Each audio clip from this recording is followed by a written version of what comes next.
एक ऐसी मनमोहक सुरीली आवाज जिसे सुनकर हर किसी को सुकून मिल जाता है।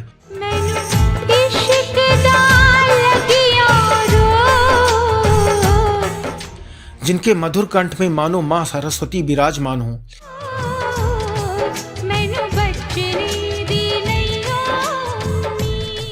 इनकी आवाज में वो करिश्मा था कि लोग मंत्र मुग्ध हो जाते थे।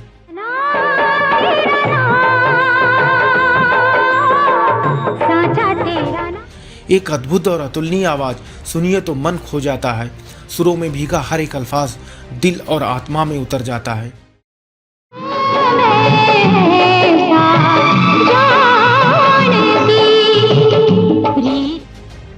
भजन संगीत में क्रांति लाने वाली एक ऐसी शख्सियत जिनके सुरों से सजे भजन और मंत्र सुनकर मन भक्ति भाव में डूब जाता है।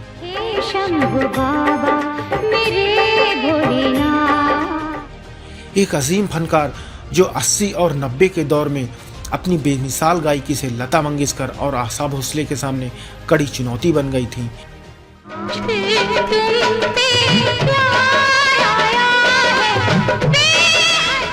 एक ऐसी सुरों की मलिका जिनकी आवाज भारतीय संगीत का बेशकीमती नगीना है, जिन्हें दुनिया अनुराधा पौडवाल के नाम से जानती है।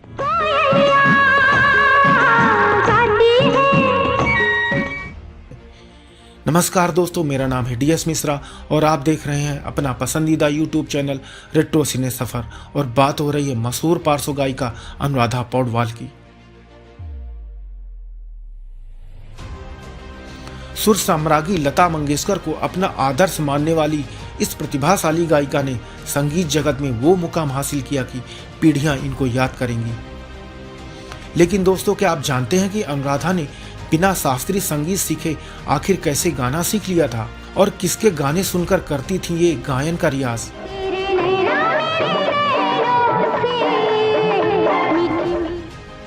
इस पेशकश में बताएंगे कि वो कौन सी बीमारी थी जिसके बाद अच्छी हो गई अनुराधा की आवाज, और ये क्यों अपने सीने में बेशुमार दर्द लिए ताउम्र दुखों का दरिया पार करती रही।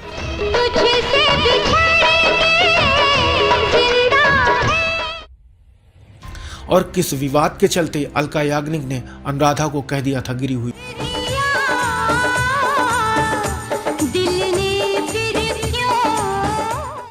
किन कारणों से अपने करियर के पीक पर इन्होंने बॉलीवुड गानों को कह दिया था अलविदा।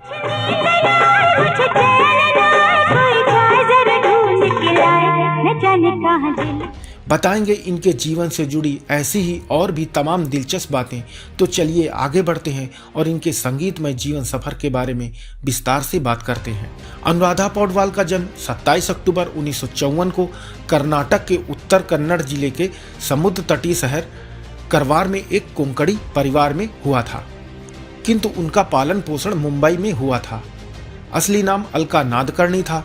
शादी के बाद पति अरुण पौडवाल ने इनका नाम अनुराधा पौडवाल रख दिया था।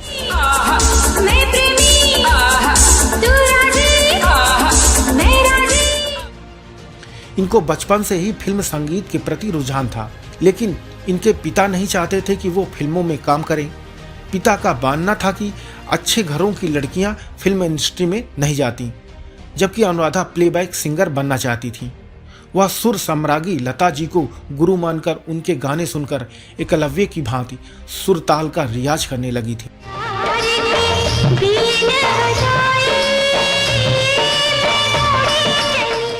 दोस्तों, आगे बढ़ने से पहले इस कड़ी में इनके बचपन से जुड़ी उस घटना को बताते हैं जिसके बाद इनका पूरा जीवन ही बदल गया।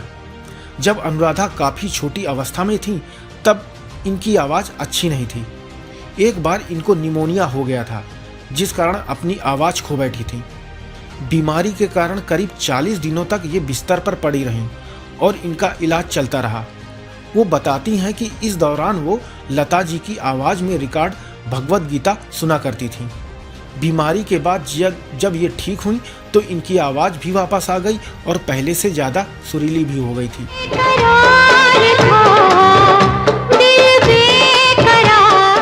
उसके बाद उन्होंने गाना शुरू कर दिया, लेकिन बॉलीवुड में एंट्री करने से पहले अपने गायन की शुरुआत 70 के दशक में रेडियो व दूरदर्शन के कार्यक्रम आरोही से की थी। इसी दौरान संगीत निर्देशक अरुण पौडवाल से शादी कर ली।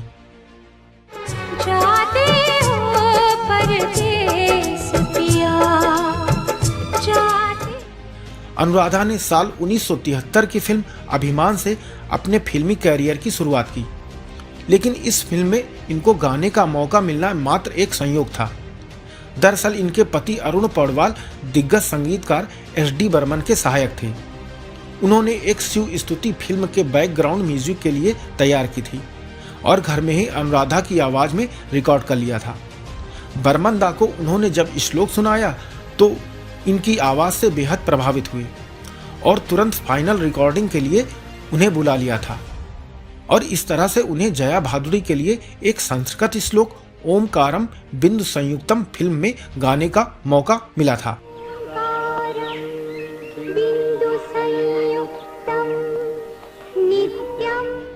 अनुराधा ने उसके बाद साल 1976 की फिल्म कालीचरण में गाना 1/2 2/4 गाया।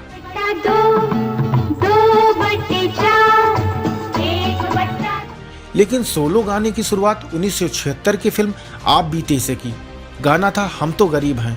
संगीत लक्ष्मीकांत प्यारेलाल ने दिया था।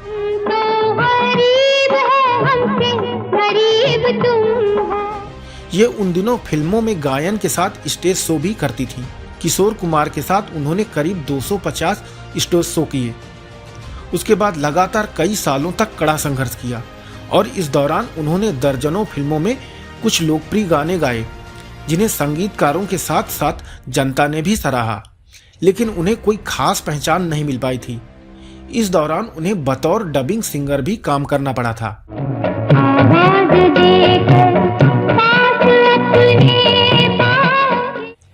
दोस्तों, अनुराधा ने कैरियर की पहली तेज उड़ान भरी साल 1983 की सुभाष घई निर्देशित फिल्म हीरो से, जिसमें मनहर उदास के साथ गाया गाना तू मेरा हीरो है से उन्हें अपार लोकप्रियता मिली। इनकी आवाज में ये गाना चार्ट बस्टर बन गया।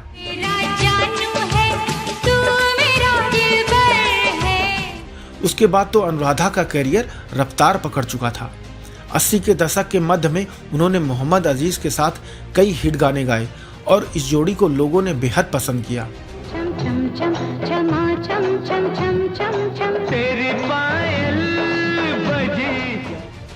यही वह समय था जब अनुराधा पौडवाल कामयाबी की सीढ़ियां चढ़ती चली गईं। साल 1986 में फिल्म उत्सव का गाना मेरे मन बाजा मृदंग के लिए पहला फिल्म फेयर अवार्ड जीतने के बाद तो हर फिल्म में इनसे गाने गवाए जाने लगे। वो अब एक स्थापित गायिका बन चुकी थी। उन्होंने उस समय मनहर उदास, सुरेश वाडकर, शब्बीर कुमार और अमित कुमार जैसे दिग्गज गायकों के साथ सैकड़ों सुपरहिट गाने गाए और कई बड़े संगीतकारों के साथ काम किया।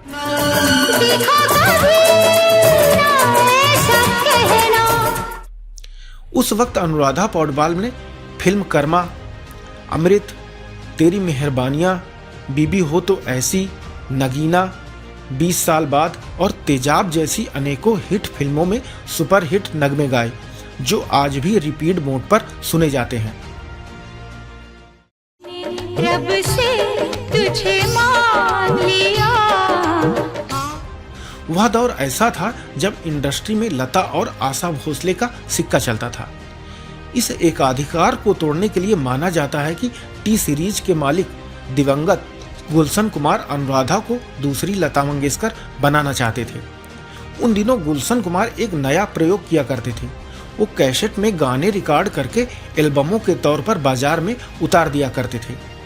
उन्होंने अनुराधा की आवाज में 1989 में क्या करते थे साजना तुम हमसे दूर रह के गाना बनाया और उसी दिन गाना रिकॉर्ड करके अगले दिन सुबह इसे विविध भारती के चित्रलोक कार्यक्रम में चलवा दिया।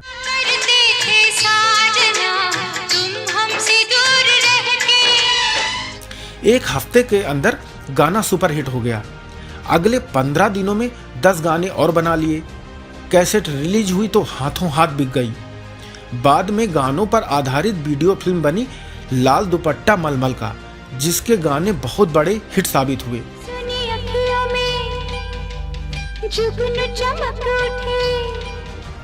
इसी दौरान उनकी मुलाकात नदीम श्रवण से हुई।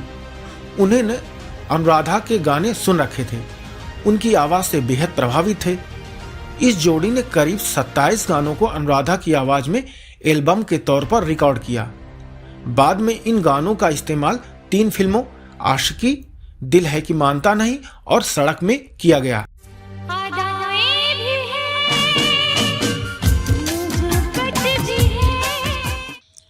इनमें से 10 गाने पहले एल्बम के रूप में रिलीज हुए, जिन्हें बाद में 1990 में महेश भट्ट ने फिल्म आशिकी में गाने के रूप में शामिल किया था। जब फिल्म आशिकी का संगीत रिलीज हुआ तो वह कुछ ही समय में बेहद लोकप्रिय हो गया। एल्बम 2 करोड़ यूनिट्स बिक गया और अब तक का सबसे अधिक बिकने वाला बॉलीवुड साउंड ट्रैक बन चुका है। फिल्म के गानों ने युवाओं के दिल पर ऐसा असर छोड़ा कि वो अनुराधा की आवाज के दीवाने हो गए और नजर के सामने गाने के लिए 1991 का बेस्ट फीमेल प्लेबैक सिंगिंग का फिल्म फेयर अवार्ड जीत लिया।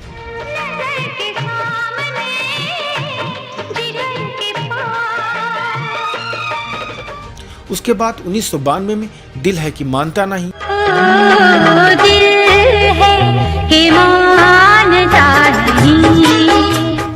और 1993 में धक धक करने लगा गानों के लिए फिर से फिल्म फेयर अवार्ड अपने नाम कर लिया।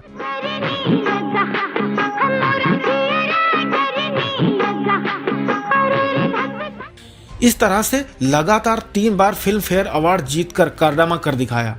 अनुराधा की चहकती आवाज ने बॉलीवुड सहित पूरे हिंदुस्तान में हलचल मचा दी थी। फिल्म आशिकी और दिल जैसी तमाम फिल्मों की अपार सफलता के साथ वो पार्श्व गायन की उन बुलंदियों पर पहुंच गईं जिसका वो सपना देखा करती थी। एक दौर में तो ये माधुरी दीक्षित की आवाज कही जाने लगी थी। उन पर फिल्माए गए ज्यादातर गाने अनुराधा के गाए होते थे। बहुत प्यार करते हैं तुमको सनम।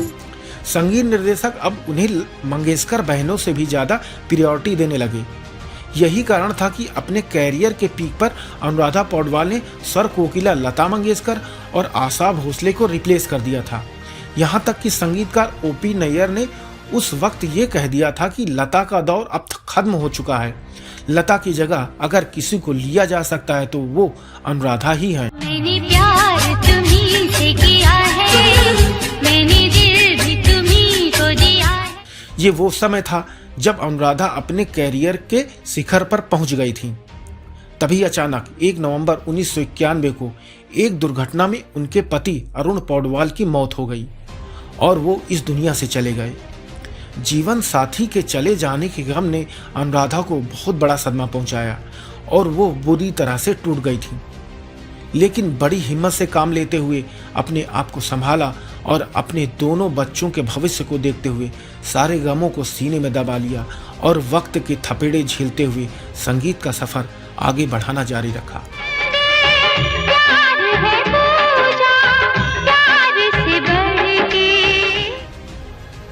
इनके बुरे वक्त में साथ दिया था कैसेट किंग गुलशन कुमार ने। गुलशन कुमार ने अनुराधा को एक के बाद एक 1991 में दिल है कि मानता नहीं और साजन, 1992 में बेटा, सड़क और संगीत जैसी फिल्मों में कई सुपरहिट गाने दिए, जिन्हें गाकर अनुराधा कामयाबी की सीढ़ियां चढ़ती चली गई थी।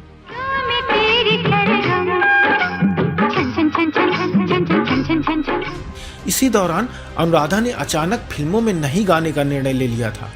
एक इंटरव्यू में बताया था कि एक लेवल पर पहुंचकर जब इन्हें फिल्मों में संतुष्टि मिल गई तब अपने कैरियर के पीक पर उन्होंने भक्ति संगीत की ओर जाने का मन बना लिया था और अचानक घोषणा कर दी थी कि वह अब सिर्फ गुलशन कुमार की कंपनी टी सीरीज के लिए भजन ही गाएंगी।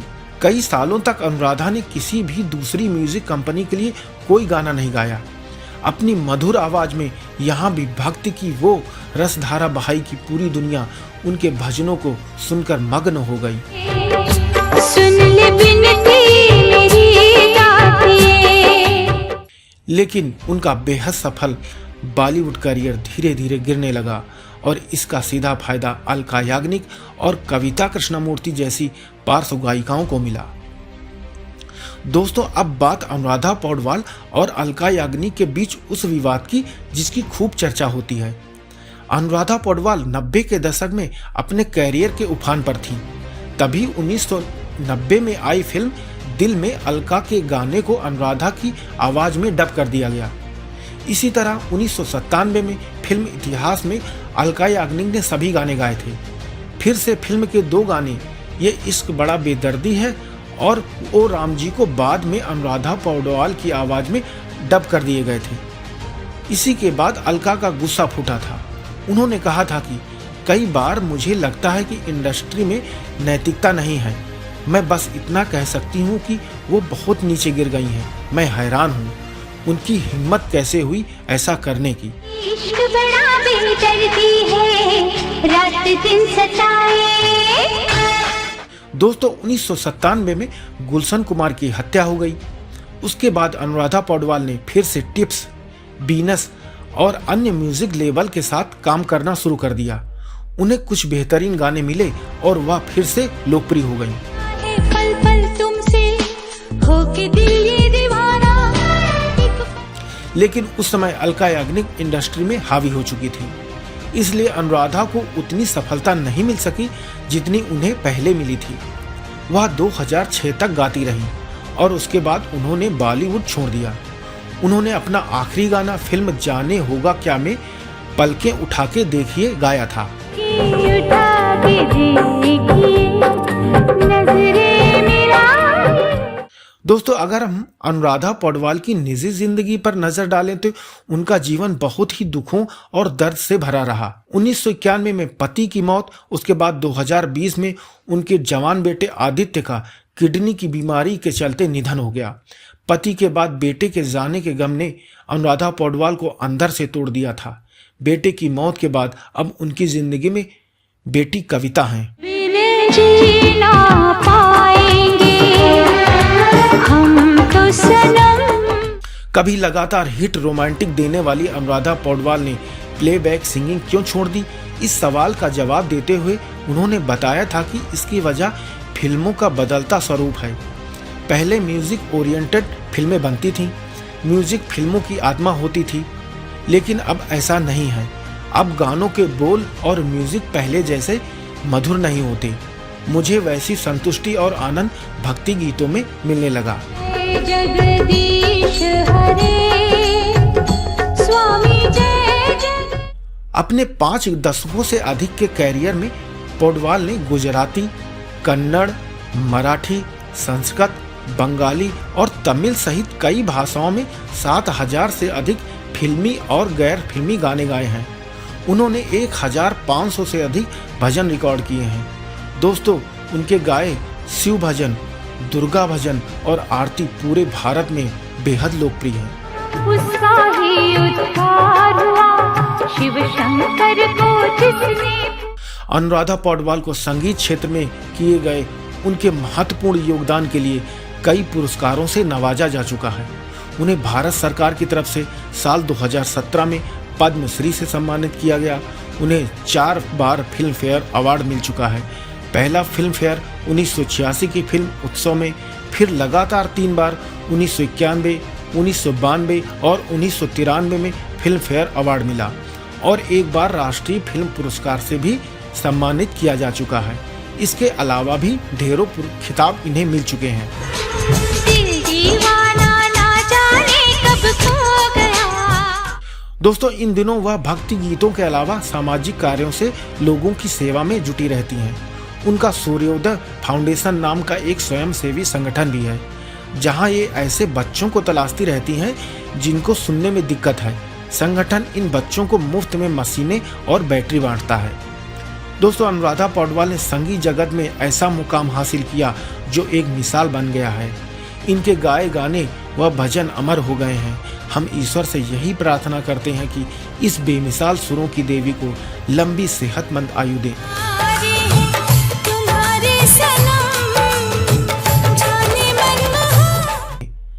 दोस्तों अनुराधा पौडवाल से जुड़ी कोई और जानकारी अगर आपके पास हो तो कमेंट्स करके जरूर बताएं। साथ ही कार्यक्रम पसंद आया हो तो आपसे गुजारिश है कि चैनल को सब्सक्राइब करना ना भूलें। वीडियो को लाइक और शेयर करें। आप अपना और अपनों का ख्याल रखें। फिर मिलेंगे एक और फनकार की म्यूजिकल जर्नी के साथ। तब तक के लिए इजाज़त चाहूँगा। नमस्कार।